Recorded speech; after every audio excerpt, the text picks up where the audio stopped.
Hi, welcome you all. This is M. Thangavel from the Department of Information Technology, Tyagaraja College of Engineering, Madurai, Tamil Nadu.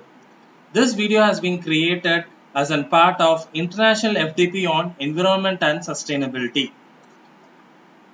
We have created two videos already in this FDP. In week 1, we have created a video which is related to the sustainable IT infrastructure in green cloud computing. And in week 2, we have created another video which is related to the green cloud computing standards. And for the week 3 and week 4, this video has been created. So what we are going to discuss in this video, here comes the outcomes. After learning through video, the learners or the video watcher or the students will explain the essentials of green cloud computing. Articulate different standards of green cloud computing and their purpose. Calculate carbon emission for different cloud infrastructure. And estimate the sustainability calculation of cloud infrastructure. So, we are going to discuss in detail about each and every concept one by one. Before getting into the term green cloud computing, we all know what is cloud computing, which has become an impressive solution to address the challenges in storage and process of high volume data with low cost, high speed, on demand and pay per use characteristics. Although rapid progression has been recorded in the area of cloud computing and its services, attaining the implementation of green clouds is still under development due to lack of research and several barriers in its implementation. Why? Green clouds are committed to design as eco-friendly, energy efficient, maximum resource utilizable, low carbon emissions, long lasting and recyclable. In order to satisfy the ever-growing enterprise data storage and processing needs, the cloud service providers are coming up with cutting-edge technologies like green cloud computing in cloud architecture design to reduce the huge power consumption, water consumption, need of physical hardware peripherals, infrastructure, and harmful carbon emissions. To protect our environment from cloud negative impacts, the service providers must adopt and update their cloud infrastructure towards green cloud computing. The green cloud computing researchers widely focus on designing of efficient clouds with green characteristics like power management, virtualization, high performance computing, load balancing, green data center, reusability and recyclability. Here comes the characteristics of green cloud computing. These characteristics seems to be quite challengeable in bringing out this green cloud computing to the real world. The first one is on energy efficiency, virtualization, multi-tenancy, consolidation, and eco-friendly. In all these 5 characteristics, we need to monitor and manage the resources as well as the storage and computation. So we have many leading standard organizations in cloud computing like ISO, Cloud Security Alliance, ITU, IETF, SNIA. So they all have standards related to the cloud computing. We have many more standards, but seems to be quite lengthy. But we can characterize them into 3 ways. One is on international, another one is on Europe, and third is on Germany. And again, it can be more specifically, we can characterize into general, cloud computing, and ICT or miscellaneous. Since cloud computing or green cloud computing seems to be quite related to computation, so we need to consider in all these 3 parameters. So let us discuss some of the standards in detail. The first standard we are going to discuss about is ISO or IEC 17788. which gives the details about the cloud computing, where it gives the definition for the cloud computing, and it also describe what is software as a service, platform as a service, infrastructure as a service, and also it explains the terminology of public and private cloud. This is quite seems to be general. But related to the architecture, we have another standard which is ISO or IEC 17789, which provides a reference architecture where we can have some diagrams and descriptions of how the various aspects of cloud computing relate to one another. For more detail or the list of standards related to the cloud computing, you can refer to this link. And we have some British standards which gives you some details about the data network installation and data protection related to the green cloud computing. The first standard is BSEN 50310-2016, which is a data network installation standard, which gives you a description or a guideline of equipotential bonding and earthening in buildings with information technology equipment. And we have another standard BS 10012-2017, which is related to the data protection, which gives us specification for a personal information management system and a specification for the data related to the customers and the provider, how it need to be stored and utilized. And for more standards related to the green cloud computing or cloud computing, you can refer to this link. And more specifically on green cloud, we have three different standards. The first one is on ISO 27001, which is an information security management system, which ensures the green cloud information security management practices. And CSA Star, which is a Cloud Security Alliance certification, which gives guidelines for security, trust and assurance registry. And the last one is on PCI DSS, that is Payment Card Industry Data Security Standard, which gives the policies and procedures to optimize the security of credit, debit and cash card transactions and protect the card holders against misuse of the personal information. To get more list on green cloud computing standards, you can refer this link. So as of now, we have discussed the two outcomes which you have listed. The first one is on the essentials of green cloud computing, and second one is on the standards of green cloud computing. And we have many more standards for the green cloud computing like ISO, IEC, ETSI, ITU, CNE, LEC, ECMA and IEEE. In order to get details about these standards related to the cloud computing, the viewer can visit to this link. Now let us come to the third outcome of calculating the carbon emission in green cloud infrastructure. Before getting into the calculation, we need to know about the architecture of carbon aware green cloud computing. So in this diagram, we have end user who requests for the service. We have a private cloud setup, internet connectivity as usual, and we also have public cloud A and public cloud B. So all these persons are seems to be the common people available in general cloud computing architecture. In specific to green cloud, we have an important person called green broker who take care about the carbon emission directory and green offer directory.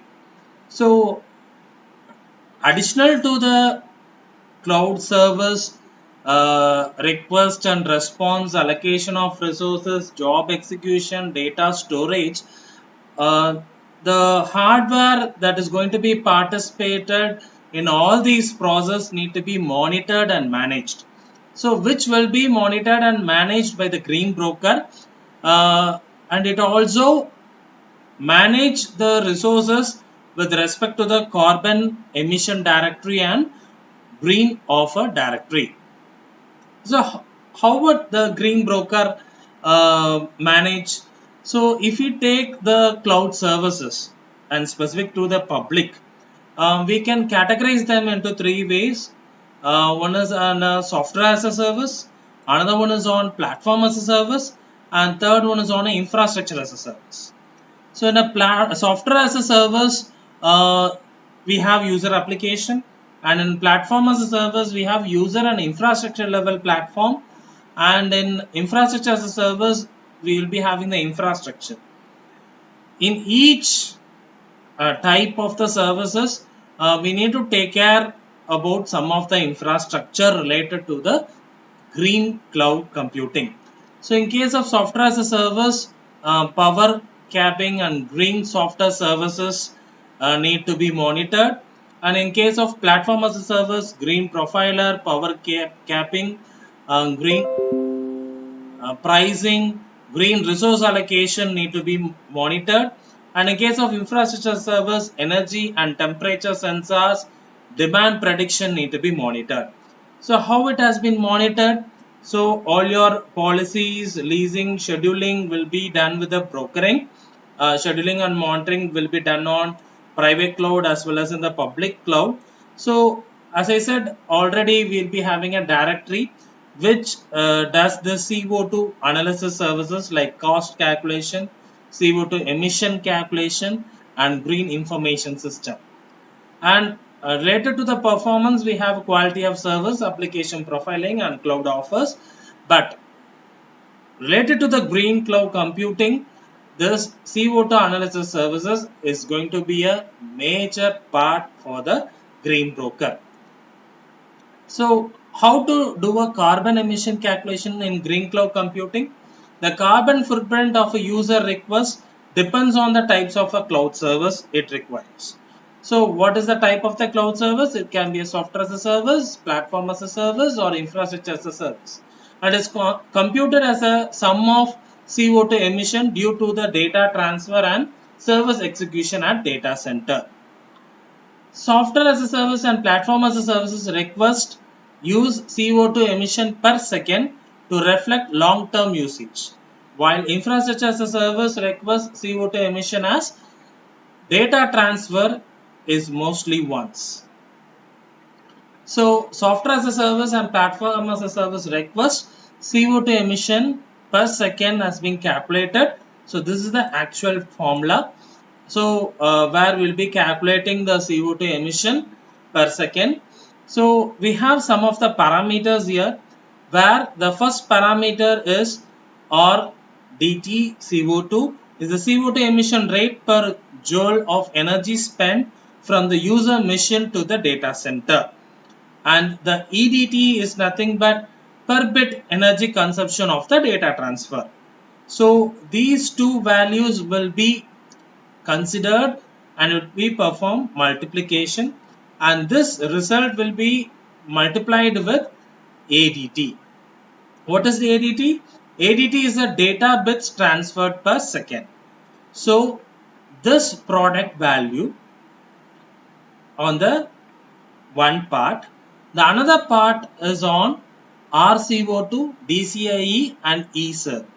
RCO2 is nothing but CO2 emission rate where the data center is located. DCIE is the power efficiency of the data center defined as the fraction of total power dissipated that is used for IT resources, and ESERV is the energy spent per second by the server for executing the user request, where RCO2 1 by DCIE and ESERV will be performed multiplication. This is going to be the second part. The first part computation and the second part computation will be performed addition, that is a summation, to compute the CO2 per second of software as a service and platform as a service request. The total power dissipated by a cloud provider is used not only for computers but also for other purposes including power conditioning, heating, ventilating and air conditioning, lighting and wiring. Therefore, DCAE is the most appropriate parameter for selecting cloud providers. In case of infrastructure as a service request, CO2 emission has been calculated with this formula, where we know what is RCO2 DT, EDT, and we know RCO2 DCAE and ESERV, which we have learnt in the previous calculation. The new term here is IO data, where IO data is the data transferred to run application on the VM leased from cloud, and V time is the time for which VM is active. So we need to do the first part calculation with RDT CO2 into EDT multiplied with IO data, and the second part calculation is with RCO2 multiplication with 1 by DCIE into ESERV into V time. The both part calculation need to be performed addition or summation, so that we'll be getting the CO2 emission. So we have a calculator. You can refer this link for the calculator for CO emissions. We have many data centers all over the world, and which has been utilized by various users. For example, we have Google Cloud, Amazon, Azure. So we can calculate the carbon emission for these server using this calculator. In this calculator, you need to give a hardware, runtime and a cloud provider to estimate the carbon impact of your research. So this is the calculation. So the calculation is done by using the formula of carbon emitted is equal to power consumption into time into carbon produced based on the local power kit. So here I have selected the hardware type as Tesla V100, and the hours I have been provided as 12 hours. The first one is on Google Cloud Platform in the region of Asia East 1. So the calculation is done as 3.6 kilowatt hours into 0.56 kg EQ CO2 per kilowatts. So the actual CO2 emission is calculated here as 2.02. And similarly for Amazon Web Services in the region of AWS GOV Cloud, we have the emission as 1.08. And for the Azure in the Australia Central region is 3.24. So for this specific hardware type and for the 12 hours, we have this calculation, and we can see the Amazon seems to be best for this particular infrastructure. So we can test for various hardware type and for various hours on these providers using this link. Now let us come to the fourth outcome of calculating the sustainability for the green cloud computing. Before getting into the calculation, let us discuss about the conceptual architecture of sustainability in green cloud computing. In case of cloud computing, we have various data centers. In all these data centers, we have compute, network, storage, application, power and cooling. So these parameters has been considered to evaluate the sustainability models. The sustainability metrics has been considered in case of three dimensions: economic, ecological and social. So how to calculate this? In case of economic, we have server power, storage power, networking power, facility power and support. And in case of ecological, we have carbon emission, water use and resource consumption. And in case of social, we have economic development and socio-political stability.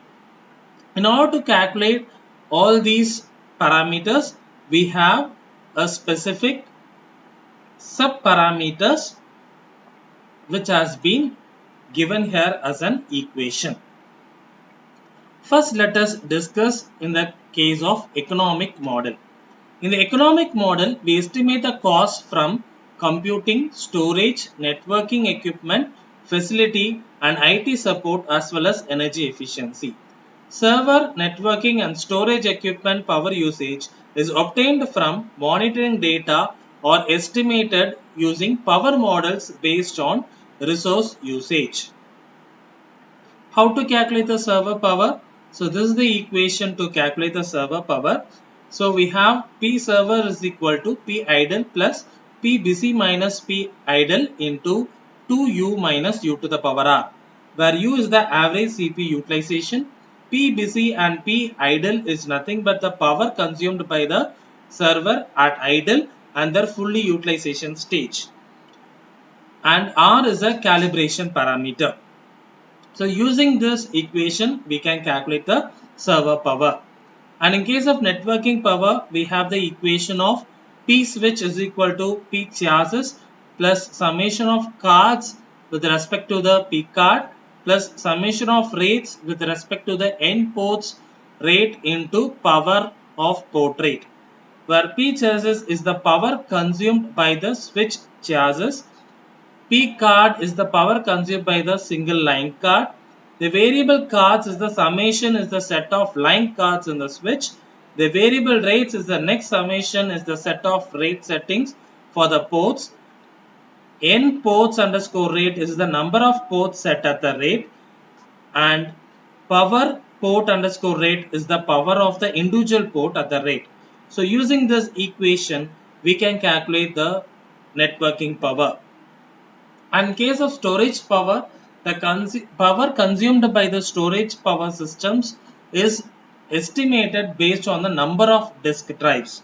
This is a simplification ignoring the additional power of equipment such as host bus adapters, disk shelves, storage controllers, storage area networking equipment, and power supply inefficiencies thereof. And in case of facility power, that is power delivery plus cooling power, is calculated using power usage effectiveness.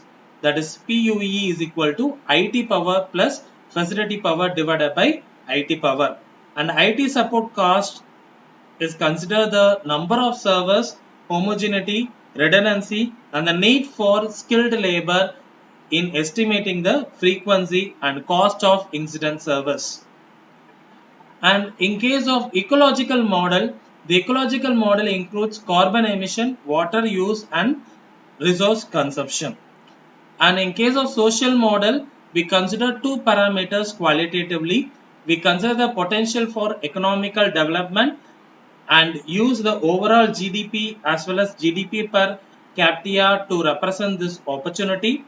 And the second one is on socio-political stability. So as I already described, so we have formula to calculate on the economic, ecological, and social aspects. So using this formula, the sustainability of the green cloud computing can be calculated. The HP company have designed a dashboard to calculate the sustainable computation. So this is the cloud sustainability dashboard of HP. So where we can have the graph for economical, environmental, and social, and we have the sub parameters also on the dashboard. And we have taken a model which is called OpenCirrus site, so which are distributed across North America, Europe, and Asia with more than 2000 computer servers and approximately 4 PB storage in total.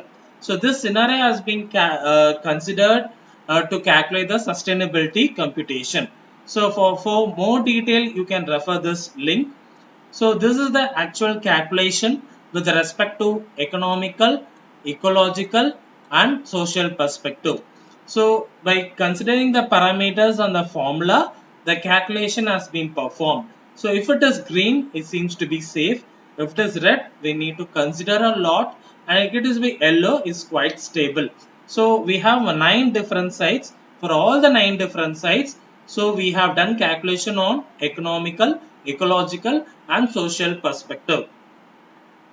So as a summary of this video, so we have discussed about the essentials of green cloud computing, and we have discussed about the standards of green cloud computing with their purpose, and we have gone through the equations of carbon emission for different cloud infrastructure, and also we have referred a link to calculate the infrastructure as a service carbon emission, and at last we have discussed about the sustainability calculation of green cloud infrastructure. So thank you for watching.